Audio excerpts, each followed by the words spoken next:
Hey everyone, it's Peter Kerr from Daydream Nation, and I've got back to the channel, John the Music Nut. How are you, my friend? I'm doing great, Peter. How about you? Good, good. Enjoying the summertime in the USA? Oh, yes. 90 degrees and chance of storms every day. It's been for the last week or so. Oh dear. Oh Yeah. well. We'll catch up with that in a couple of months anyway. Today's show, the premise is a killer rock song has to grab you within the first 20 seconds. And we're going to talk about those rock riffs within the first 20 seconds of a song that grabbed us and we hold dear to our heart. So all genres, all eras, we're going to pick, maybe we'll start off with 5 each, and then we'll do a whole bunch of honorable mentions. So, John, what's your first pick in those killer riffs that grabbed us in the first 20 seconds? All right. Bandit, I've loved more and more as time goes on. Floyd Cult, the leading track off of their 5th album, Spectres, Godzilla. Godzilla is a killer. Thank you. That one just grabs you. That's a showstopper for the band. When you go see the band, they play a lot of different stuff, and which I love because I love the whole catalog, most of the catalog, I should say. But it's like people are just waiting for the big hits. They go into Godzilla and the place goes nuts. Yeah, Godzilla is a killer. It wasn't a big hit in the US. I don't even think it charted in the top 100, but it's endured as a classic by Floyd Cult, and everyone knows Godzilla. They love it. I don't know anyone who doesn't like this song. Anyway, Godzilla, Floyd Cult. Blue Oyster Cult, maybe with the exception of Don't Fear the Reaper, in these parts hardly gets played at all. And it was only about 10 years ago that they finally traveled to our shores and played in Sydney as part of a Hoodoo Gurus Festival Invitational. They were one of the bands, and I was able to see them do about a 50-minute set. So very blessed. But yeah, look, that's a great song and definitely goes into the category of the first 20 seconds. It really grabs you. So nice pick. Right. Thank you very much. I'm going to go with an Aussie band. I'm going to talk about AC/DC and so many killer riffs, and I'm going to talk about Back in Black. Oh, yeah. So the song starts off with this the pick scratching the strings, the little hi-hat, the Phil Rudd, and then it goes into those, riffy chords. You're grabbed. That's what it's all about. And the thing that sucks you into this song is there is so much space between the notes that you're intrigued and you want more. Is it the Mutt Lange production? Perhaps. But it's very much of AC/DC's song style that it's the space between the notes. Their songs aren't very busy. I mean, there are some exceptions to the case, but the majority of their songs, there's a lot of space between the notes. And that just draws you in. And that's what makes a riff memorable. So it's the notes that you don't play that make the song even better. Absolutely. Back in Black, classic song. Is it talking about Bon? Is it, there's a whole story that could be just another show, but it's a song that gets played on classic rock radio. And I think it's been in a number of audience polls as one of the best riffs of all time, or AC/DC riffs of all time. Back in Black.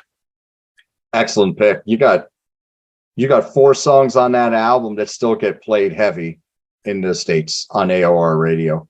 Absolutely. And they all have fantastic riffs. Yep, absolutely. And I mean, whatever rough edges they had with the Bon era, Mutt Lange smoothed it out, and he just made it for AM or FM radio. He absolutely did. It's one of those albums. I mean, and here's another thing to think about. You ever notice like the biggest selling rock albums? A lot of the songs on those albums have that thing in the first 10 seconds or 20 seconds, whether it's a guitar riff, a bass riff, a drum. There's a certain drum part that just sticks in your head. You know what the song's going to be.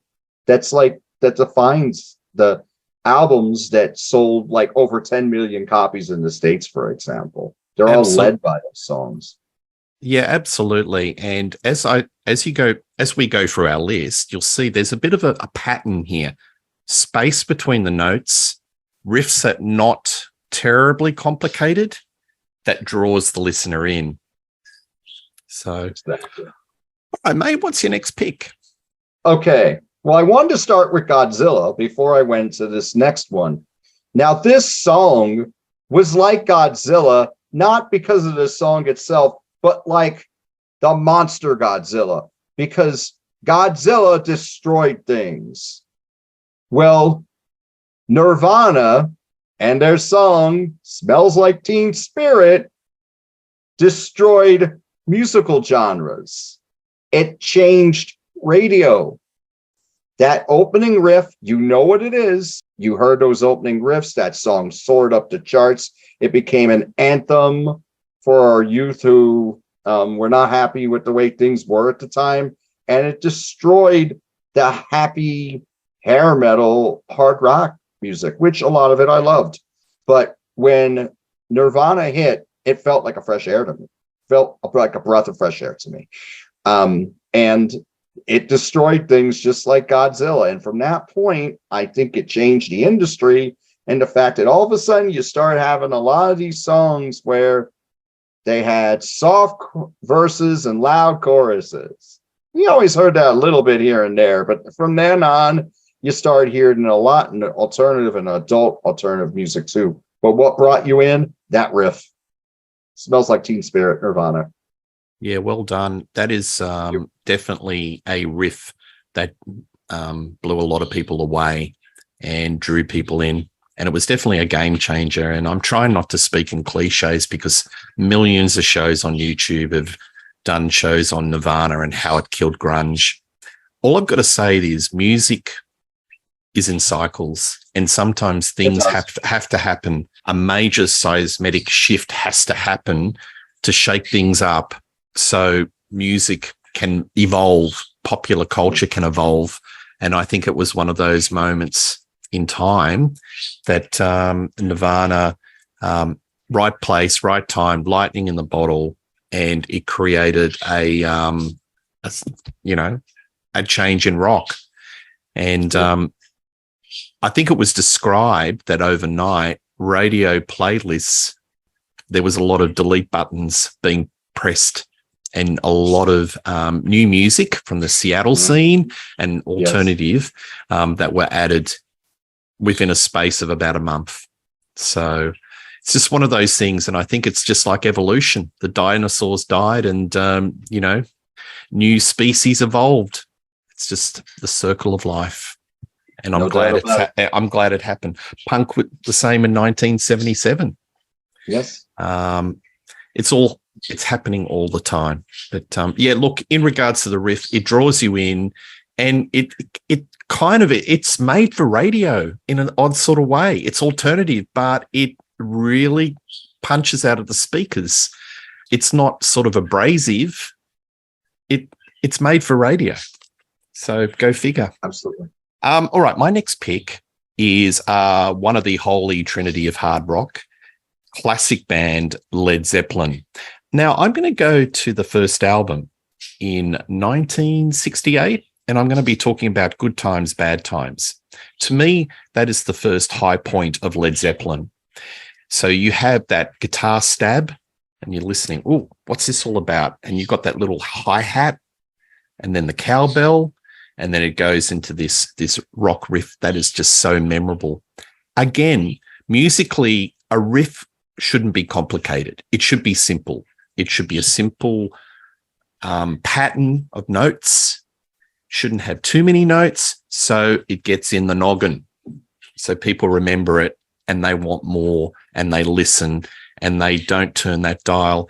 And this song has it all. Good times, bad times, and you can see this is the seed that was planted for the legend of Led Zeppelin, all encapsulated in one song. But that opening, and it's got to be dramatic. If you're gonna, the guitar stabs you. It's got some drama, and you've got the hi hat. You're thinking, oh, okay, what's this all about? So, yeah, I can imagine what the listeners in 1968 would have felt, sort of, oh, what's this? Anyway, that's my pick. Good times, bad times. That's an excellent pick there. That's another, what was never a single, but it's been a staple of AOR. It's definitely one of their harder hitting tracks. We had a few really great ones on Zeppelin 1 in between some of those old blues songs in there. So yeah, excellent pick. So we're gonna think of some as we go along. This was the song that broke this band in the United States and would lead to 2 diamond albums in a row. This was from 1983. I'm talking about Def Leppard and the song from Pyromania. It's the second track, and it was the first single. It's called Photograph. I love that song. Yeah. Photograph is a fantastic song. I mean, that riff just brings you in. It's such a joyous track. Great chorus on it. But again, it's that song that really brings you in. A wonderful solo on there as well. That kind of changed things too, because we did have the new wave of British heavy metal, but you needed something here in the States that was going to cross over to radio. And there were some songs that crossed over to AOR, no question, but we need something to cross over to top 40 radio. Photograph hit number 12 here in the US. You would think it was a bigger hit than that, because it really got played a lot during that summer, the spring and summer of 83. But a superb song. They always play it. It's one of their most enduring tracks. And the first of 2 albums by Def Leppard. The second one would be Hysteria, where they totally changed their sound, but they were still a hard rock band. And that went over 10 times platinum, which would be diamond here in the States. So Def Leppard, Photograph. Yeah, I love that song. And again, if you use the theory of the opening 20 seconds, it does grab you. You've got those punchy guitar chords. There's a little bit of space between the notes, and it draws you in. It's an interesting song because it starts off AC/DC, and then there's harmonies. So this band is sort of, it's got that AC/DC sound, but they're bringing harmonies into it. And that's where I think hit the sweet spot with America, where you had the general populace. They didn't want it too abrasive, but the harmonies brought them in. There are some sort of your average listener that may just like rock, but not like it too heavy. And the harmonies are the kind of the sweetener to go, okay, this is really catchy. I've got to listen to this song all the way through and end up buying the album. Because, look, heavy metal or hard rock, there's a set audience.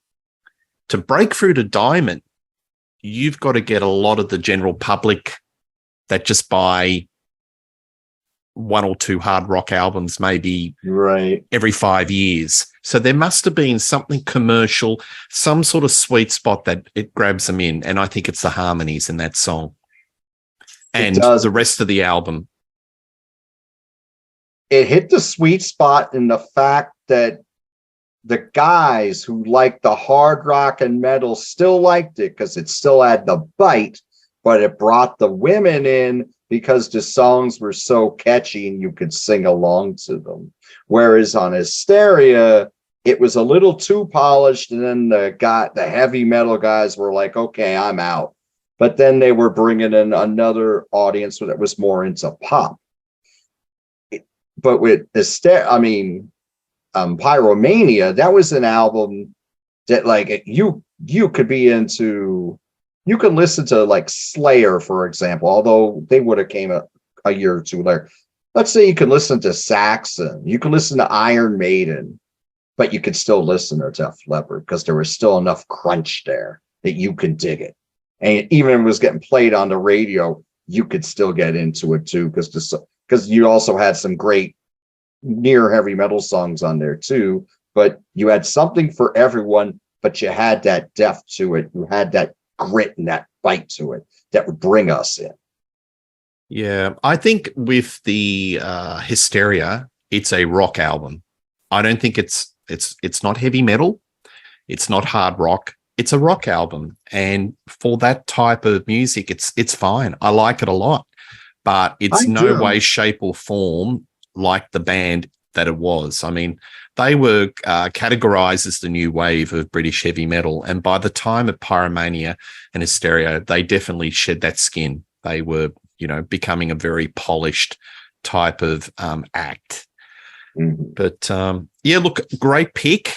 As I said, the first 20 seconds, it's got that little bit of guitar crunch. There's a little space between the notes, not too complicated. And then you don't want to turn the song off. You're intrigued. I want to hear more. Exactly. And that's what it's all about. Mm-hmm. All right. I'm going to go Thin Lizzy, and I'm going to go Bad Reputation. So love this song. And this is an example of a song that just jumps out of the box. And within 20 seconds, you're exhausted because it's sort of like, you're going for that Olympic sprint and the gun fires and you're off. There's no mucking around. There's no preamble. It's got, a couple of notes and it's just so highly charged. And you're drawn in. It's great. It's just got so much energy. I think someone described it as badass. I think it is. You've got to turn yourself around. I love the lyrics. It's got the whole badass mythology of Phil Lynott. And in the first 20 seconds, you're sold. You want to hear the rest of it. So that's an example of a song that doesn't waste any time. Boom, straight into it. And that's one of my picks. I co-sign. One of my favorite bands. And that song highlights the menacing vocals and that song of Phil Lynott and the bass playing. Brian Downey, fantastic underrated drummer as he is a monster on that. And the guitars sound great. The guitar solos at the end of the track in the long ride out are killer. Yeah, definitely one of the most immediate tracks. I mean, if you think if you never thought that Thin Lizzy can really rock out, I mean, they're a hard rock band. They did border on metal sometimes, and this is one of those songs that bordered on metal. This is a killer track. Love it. Yeah, absolutely. Love that album too. And interesting about the drumming because it's got a very unusual rhythm. It's kind of syncopated. Yes. Their playing is just kind of more complex than a lot of people give them credit for. And they're right in the pocket. Look, the guitar work on that is just great. Just the dual guitar sounds. That's classic Lizzy. And It's got all the elements in this song. But I chose this because this is an example of the opening 20 minutes where it's straight out of the pocket. You're off the starter gun, bang. Oh, exactly. Excellent pick. All right, I'm going to go back a little farther. Next two, I'm going to go back a little farther. We're going to go to, I guess was 1970, I'm going to say. This was their only big hit in the United States. They only made a few albums before they fizzled out. It was one of the great power trios. And I'm talking about Mountain and the song Mississippi Queen. Because then you got that cowbell. No, no, no, no. And then they go into that chord again.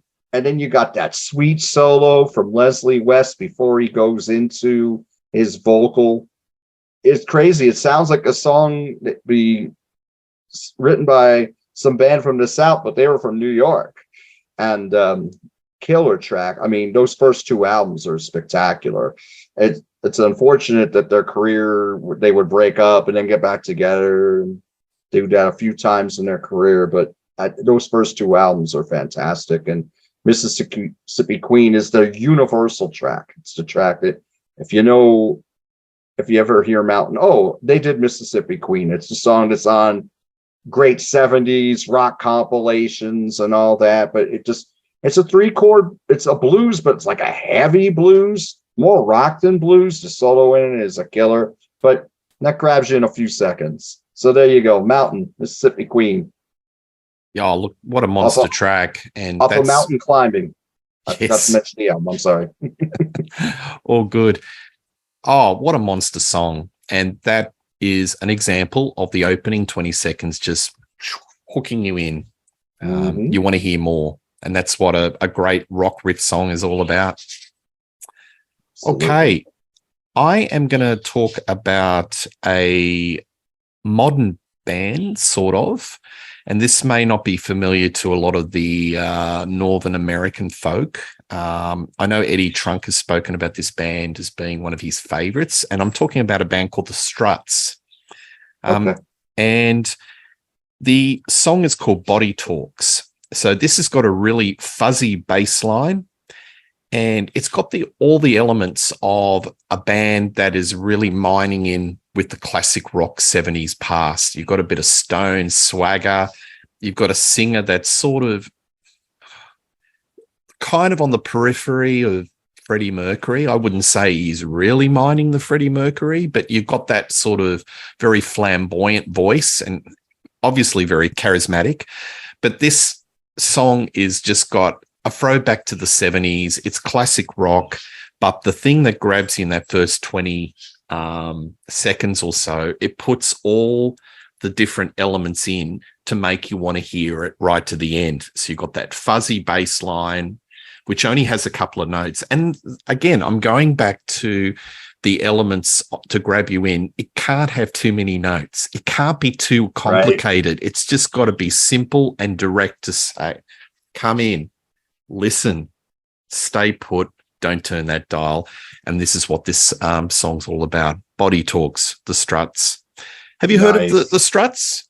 Yes, I've never seen them live. I don't own any of their albums, but I kind of kicking myself that they did play near here about 7 years ago, and I heard they were great. People that I knew that went to the show. They are going after the generation after me. They're a much younger band.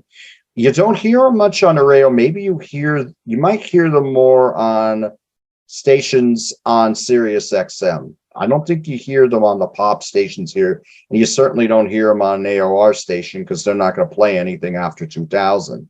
Yeah. But yeah, they do have a following here. I don't know if they're touring at the moment. I have heard their stuff. I like it. But I don't own it. But I until now I couldn't tell you a song by them. But I mean, I've heard their stuff. I'm going, it is pretty good. Yeah, worth investigating. So they're from UK, and Luke Spiller, as a vocalist, he's definitely got a lot of charisma and he's got the groove. But I just thought I wanted to throw in something a little bit more contemporary, just to illustrate that the flag of rock is still being waved, and as long as you have the elements, it draws you in. So the Struts, Body Talk, check it out. Nice choice. Excellent. I will. All right. I'm going to stay in the early 70s. This is a song that's popular around late May and early June when you're a kid. Was when I was a kid. I'm sure it still is. I'm going Alice Cooper Band, title track from School's Out. There's a guitar line that brings you right in. And what a fantastic song that celebrates rebellion. Wonderful vocal. The early Alice Cooper Band, I thought they were killer. I mean, I like a lot of Alice Cooper stuff after that original band broke up, but those albums, those great garage rock albums, are just so killer. I mean, and we weren't just garage rock. They had a lot of other elements to their sound. They were quite versatile for a band that is considered garage rock. But I'm going to go School's Out. It was a song I've loved ever since I was a kid, and it still sounds so great. So School's Out from Alice Cooper, 1972. Great pick. That band was just built for the right times, and it really sort of inspired rebellion, a bit of anarchy. I mean, we look at it now and we think, it's a little bit tame, because the sons of Alice Cooper have been much more shocking. And I'm talking about you, Marilyn Manson. I'm talking about some of the proteges of Marilyn Manson, but they were very shocking. And I remember, because I grew up in the 70s, that my parents used to say, that Alice Cooper, stay away. Parents being a little bit religious. But they were just the right band for the right times. And you need bands like that to shake up the establishment. And that song had a real hooky opening. Mm-hmm. And the kids loved it because that, any music that inspires you to rebel against your parents and a little bit naughty, bit dangerous, bit of edge, you're going to buy it. You're going to play it. You're going to listen to it. Absolutely. And so forth and so forth and so forth, generation from generation to generation. Yep. So nice. Great song, classic. Thank you. Well done. Thank you. I got to pick Richie Blackmore. I've got to put a Richie Blackmore song because he's the king of riff. And I was thinking of doing Smoke on the Water, but that is kind of a little bit predictable because, I mean, those three chords, 3 or 4 chords conquered America. But I'm going to pick The Man on the Silver Mountain from Rainbow, off the Richie Blackmore Rainbow album of 1975. It's got a hook in the first 20 seconds that draws you in, and it's a little bit different to Deep Purple. It's got a little more of a classical vein. Got, introducing Ronnie James Dio. The song talks about a religious figure that goes to the very top and he can't get down, and he's on the Silver Mountain. It's kind of an intriguing lyric and an intriguing song. And the thing I like about it is you've got this riff, which you hear in the first 20 seconds or so, but you hear all these little arpeggios, all these little classical arpeggios of Richie that bubble along and push the song along. A riff is a riff, and it still brings you in. And I think it's a great track, Man on the Silver Mountain. And incidentally, this was one of Eddie Van Halen's favorite tracks. They used to cover this in the early incarnation of Van Halen. And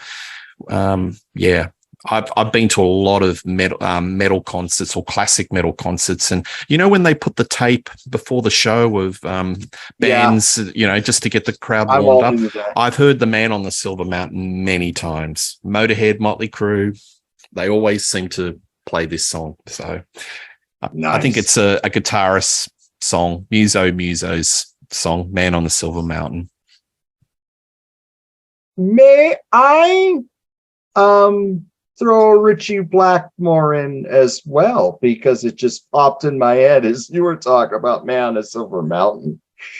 I'm going to go with the title track from Deep Purple's album, Burn. Burn, it just a tour de force. It just sucks you right in. The performance is spectacular. The drumming is fantastic. You got David Coverdale and Glenn Hughes trading off the vocals. Really heavy track, and it's just, but that opening riff is so simple yet memorable. It just brings you right in. I've heard a lot of bands cover it, including Wasp. Yes. I actually saw Yngwie Malmsteen 9 years ago, and they did Burn as their encore. Yes, right. Burn's a very popular song amongst heavy metal bands, and I mean it is a killer track. I mean, yeah, I think those albums with Coverdale and Hughes don't get as much love as they should, even though they charted really high here.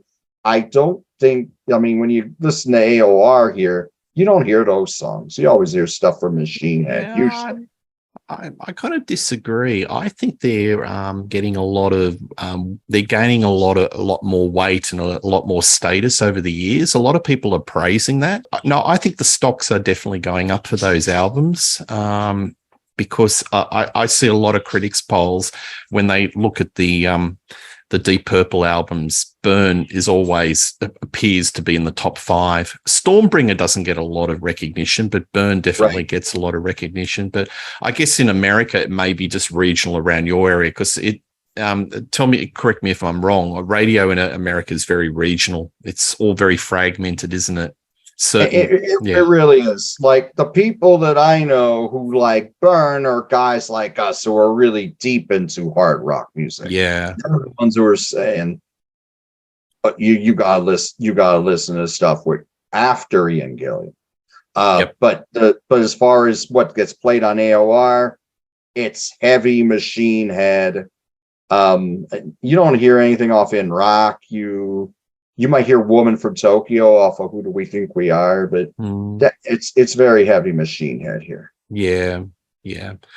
Well, that's a good pick. And the thing that grabs you, as you said, is the first 20 seconds. And when you think about it, it's sort of like a reworking of Smoke on the Water, the riff, maybe sped up in a different arrangement, but very similar. Right. I agree with that. Is it the reverse? I'm not sure. Some of the guitar heads will put comments down and tell me, but no, I think it's one of their all-time greats. So that's really good.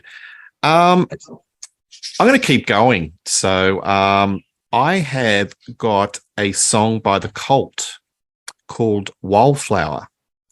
Nice. And I like this song a lot because it goes to the formula of AC/DC and the space between the notes.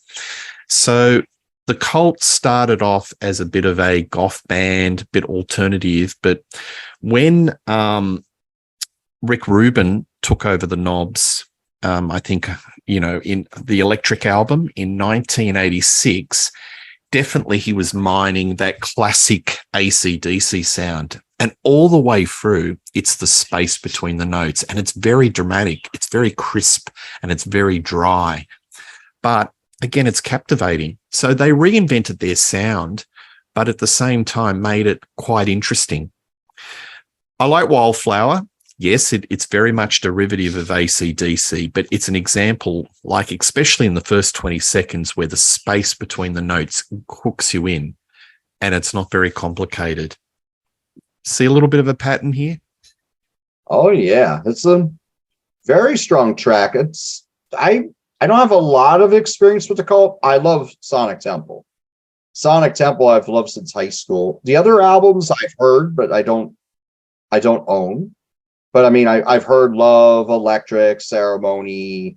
They had a best of that came out in 94. They had other songs later, hit AOR, like Coming Down. Oh, actually I have the newest Cult album. That's pretty good. That one I have. That one I like. It's a darker album, certainly. It's not that part. It doesn't remind you of a party like those early albums do. Yeah. But yeah, Cult's a great band. Absolutely. And this was around the time that Rick Rubin could do no wrong.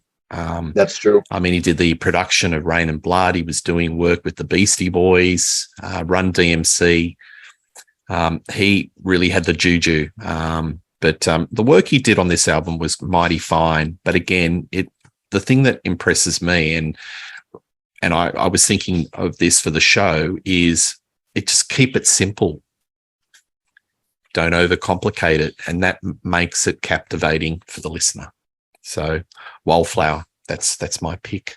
Nice pick. All right. Well, I'm going to go to Germany now.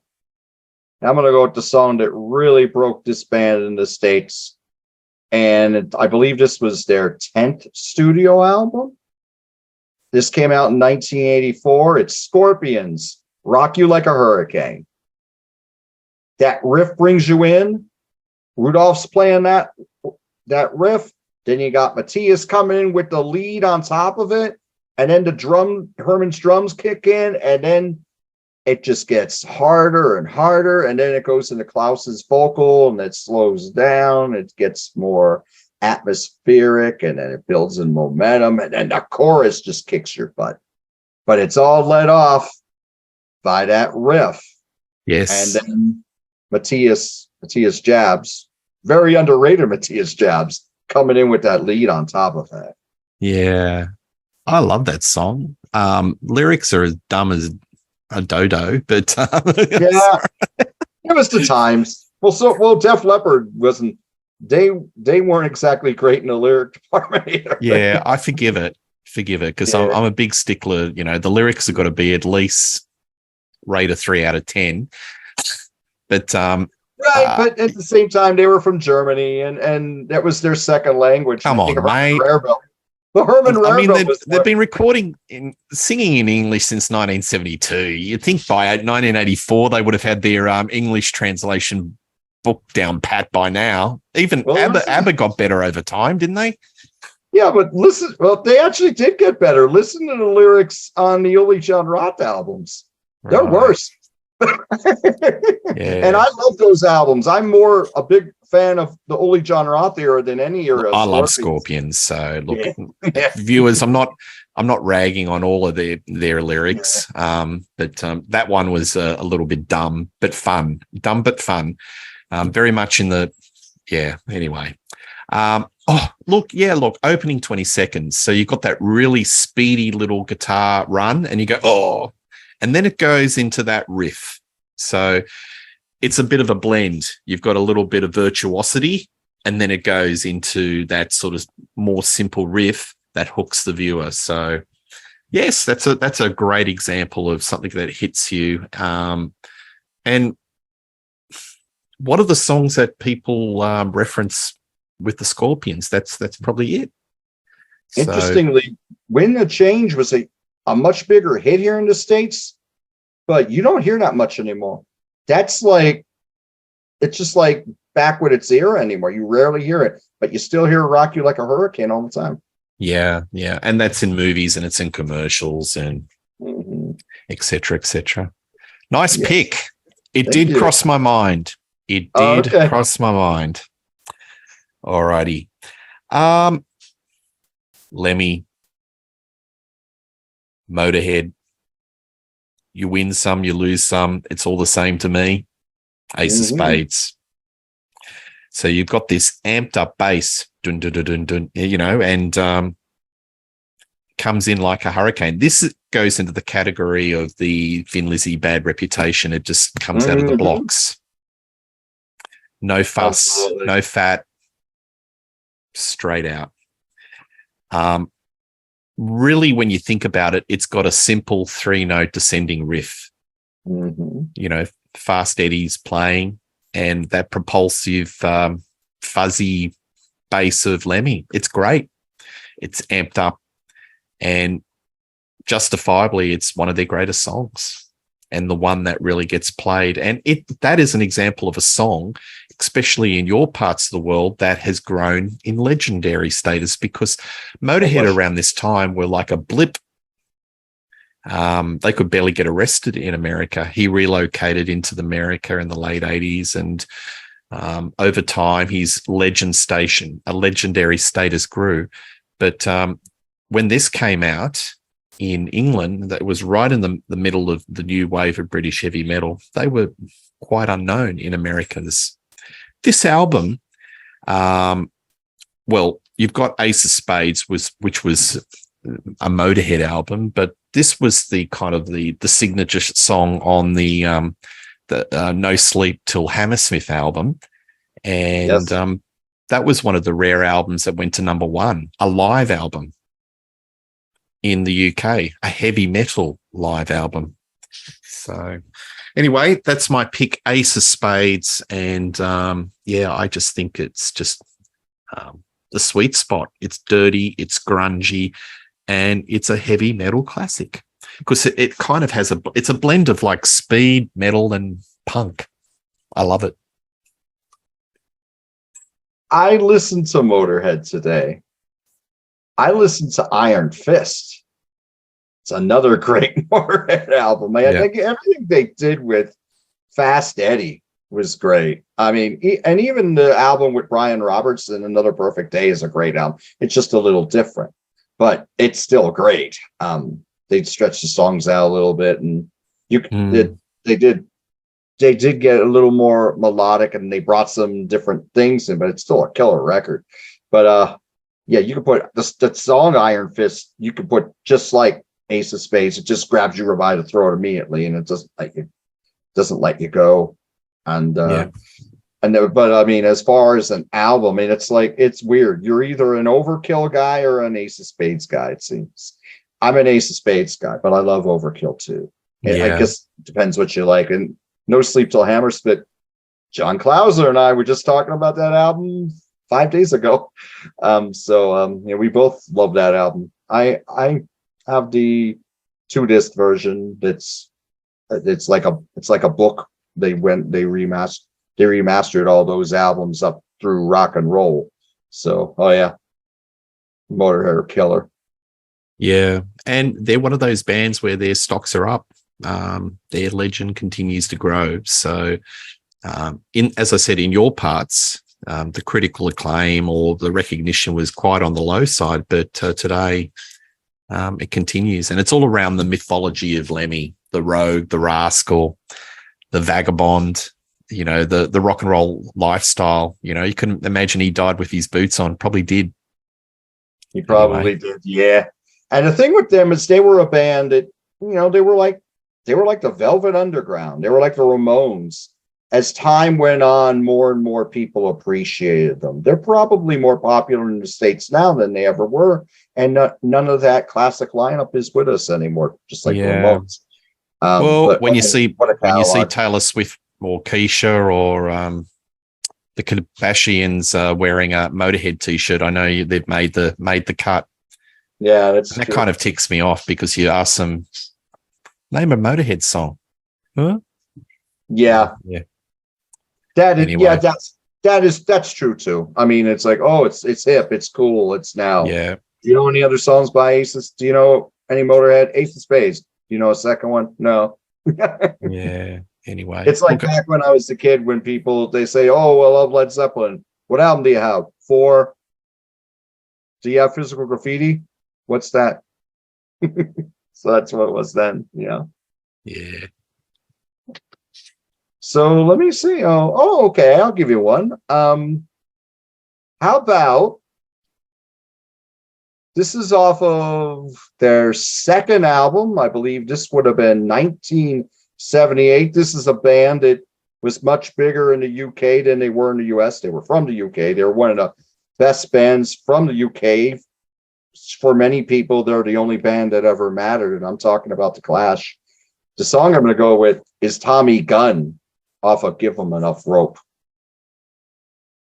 Now that has the guitar riff, but it has a and it just grabs you right in with that. Yes. And then it goes into the main verse. Just the way that Joe sings it, the delivery on it, the passion is there. What a fantastic track. I mean, it's one of their deeper cuts, but it is one of their best songs, in my opinion. When they were still punk on that second album. By the third album, they became a musical juggernaut. They were a musical melting pot. But what a fantastic band. But that second album, they were still pretty much punk. And Tommy Gunn, I mean, it has menace and it has melody too. What a great song. Tommy Gunn, The Clash. Well, that applies to the 20-second rule as far as I'm concerned. That definitely draws you in. Very economical, no fat in that song. Great. Good stuff. Thank you. All right. I'm going to go to Queen, and I'm going to talk about Another One Bites the Dust. So you've got this classic John Deacon bass line. That's an example of the first 20 seconds. It's just a simple bass line, hooks you in. This is something different. It was something completely different to what Queen were doing. And that's why it was such a chart success. A bass line. So it doesn't necessarily have to be a guitar line or a guitar riff that hooks it in. It can be a bass line. And this is an example of just a simple bass line that hooks you into the song. The song, arrangement-wise, is quite simple. Apparently, John Deacon was very influenced by Chic, and a lot that was happening in the Studio 54 world and all that sort of funk, a lot of funk influence. But, became one of their biggest tracks. And I think it's a great, great song. It's direct, it's simple, but it's the bass line, 20 seconds. And that falls into the category of, riffs that hook you in the first 20 seconds. Nice one. Excellent. Well, you're going to go bass. I'm going to go bass too. How about a song that is on one of the most famous albums recorded by a band who took them a while before they really crossed over. They were looking to find their sound. They started out very psychedelic, and then as time went on, they really expanded their sound, especially when Roger Waters took over the writing. So we're going to talk about the song Money from their seminal album, Dark Side of the Moon. The band is Pink Floyd. So, yep, that bass line just brings you right in. It's very melodic, very easy to play, very cool to play. That is a fun song to play on bass. As someone who used to play bass, that was always a fun song to play. And then you have those sparse guitar lines from David Gilmour coming in before the vocal comes in. And then eventually you got the horns coming in, bringing in more drama to it. Killer sax solo, which Yes, I actually absolutely. have highlighted in a show that I did with Todd Evans. So it's on the channel. Please, viewers, watch it. Yeah. Great sax line. But no, that's a great inspired pick. That first 20 seconds with the bass line, again, pretty simple, but hooky. And it grabs you. So, no, that was wonderful. the first big hit here, too. Absolutely. More of an album track over here, played on FM. But if any classic rock radio, they always, I think that's probably one of the number one sort of Pink Floyd songs that they play. Especially, they do little grabs, the bit where you hear the cash register. If they do little sound grabs of Pink Floyd, they always hook a bit of the riff and the cash register sound. But, yeah. No, that's great. Well, thank you, my friend. This has been a great show. Really enjoyed talking to you about it. But I think we agree that it's got to be I guess listening to all of our picks, I can come to the conclusion that a rock riff has to be kind of simple, not too busy. Mm-hmm. It's got to have a little bit of space between the notes and kind of melodic so that it grabs the listener. And I think all of our picks have really sort of gone into that wheelhouse. So well done. So thank you very much, John the Music Nut. You can see John the Music Nut on My Music Corner, The Contrarians, and lots of other shows. And please like and subscribe to this little channel called Rock Daydream Nation. Really appreciate hearing and reading your comments. And one thing's for sure, me and John, you'll see us on this channel, and we'll be doing a show real soon. Cheers. Cheers.